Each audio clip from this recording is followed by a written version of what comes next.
ইমাম শব্দের অর্থ হচ্ছে নেতা। যে নেতার পিছনে নামাজ পড়লে নামাজ শুদ্ধ হবে এবং নামাজ কায়েম হবে, নামাজ সুন্দর হবে, আমরা সেই ধরনের একজন ইমাম চাই। বন্দর ডক শ্রমিক আবাসিক জামে মসজিদে ইমাম নিয়োগে অনিয়মের অভিযোগ, মানববন্ধনে নিয়োগ প্রক্রিয়া স্থগিতের দাবি। চট্টগ্রাম নগরের ইপিজেড থানাধীন বন্দর ডক শ্রমিক আবাসিক এলাকা জামি মসজিদে ইমাম নিয়োগকে কেন্দ্র করে মুসল্লিদের ব্যানারে মানববন্ধন করেছেন এলাকাবাসী।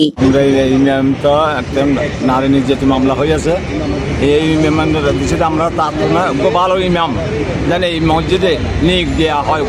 আল্লাহ সবাই নামাজ কালাম পড়ে, একজন ইমাম লাগবে, ইমামের যোগ্যতা আমরা চাচ্ছি ইমামের নতুন ভালো একটা ইমাম এখানে নিয়োগ দেওয়া, আর কিছু না।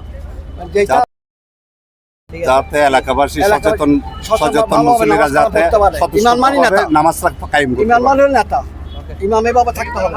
একজন বিতর্কিত ইমামকে যাতে এই মসজিদে নিয়োগ দেওয়া না হয়, একজন নিরপেক্ষ ইমামকে নিয়োগ দেন, যাতে আমরা সবাই এলাকাবাসীর মুসল্লিরা স্বতঃস্ফূর্তভাবে আমরা নিঃসন্দেহভাবে আমরা নামাজ কায়েম করতে।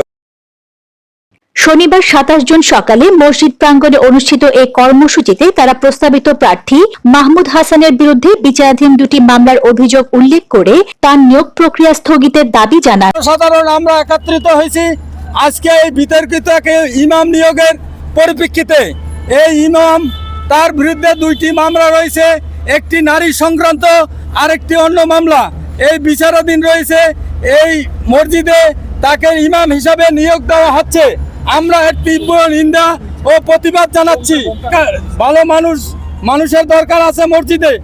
নিরপেক্ষ ইমামকে নিয়োগ দেওয়ার জন্য আমরা ক্ষুধার্তভাবে আহ্বান জানাচ্ছি, যাতে করে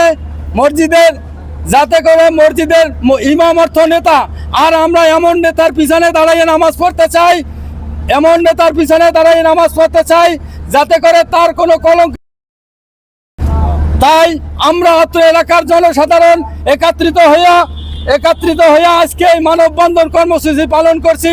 এই বিতর্কিত ইমাম হাসানকে যাতে নিয়োগ দেওয়া না হয়, তাদের জন্য আমরা ক্ষুধার্ত আহ্বান জানাচ্ছি। আপনারা জানেন যে আমার পিছনে যে মসজিদটি আছে, মসজিদে আমরা নামাজ আদায় করি। দীর্ঘদিন বলতে ভুল হবে, আমার মনে হয় আজকের থেকে 20 বছর আগের থেকে শুরু করে এই মসজিদে আমরা নামাজ পড়ি। কিন্তু যে ইমাম সাহেব আমাদেরকে নামাজ পড়াতেন এবং আমাদেরকে শিক্ষা দিতেন, কিন্তু উনি অসুস্থ হওয়ার কারণে ওনার ছেলেকে এখন ইমাম হিসাবে এখানে নিয়োগ দেওয়া হয়েছে। আমরা জানতে পেরেছি যে ওনার নামে দুইটি নারী সংক্রান্ত নারী কেলেঙ্কারি দুইটি মামলা আছে। কিন্তু ইমাম শব্দের অর্থ হচ্ছে নেতা। যে নেতার পিছনে নামাজ পড়লে নামাজ শুদ্ধ হবে এবং নামাজ কায়েম হবে, নামাজ সুন্দর হবে, আমরা সেই ধরনের একজন ইমাম চাই। আমরা এমন কোনো বিতর্কিত ইমাম চাই না যার পিছনে নামাজ পড়লে নামাজ আদায় হবে না। প্রিয় এলাকাবাসী, আমরা আজকে মানববন্ধনে দাঁড়িয়েছি এই ইমাম সাহেবকে সুষ্ঠু তদন্ত করে তাকে যেন নিয়োগ দেওয়া হয়। যদি তার বিরুদ্ধে কোনো মামলা মোকদ্দমা থাকে, আমরা অনুরোধ করব এলাকাবাসীর পক্ষ থেকে তাকে যাতে কোনোভাবে এখানে এই মসজিদে ইমামতির কোনো চান্স দেওয়া না হয়। আর যদি তার বিরুদ্ধে কোনো মামলা না থাকে, অবশ্যই তার পিছনে আমরা নামাজ পড়তে রাজি আছি।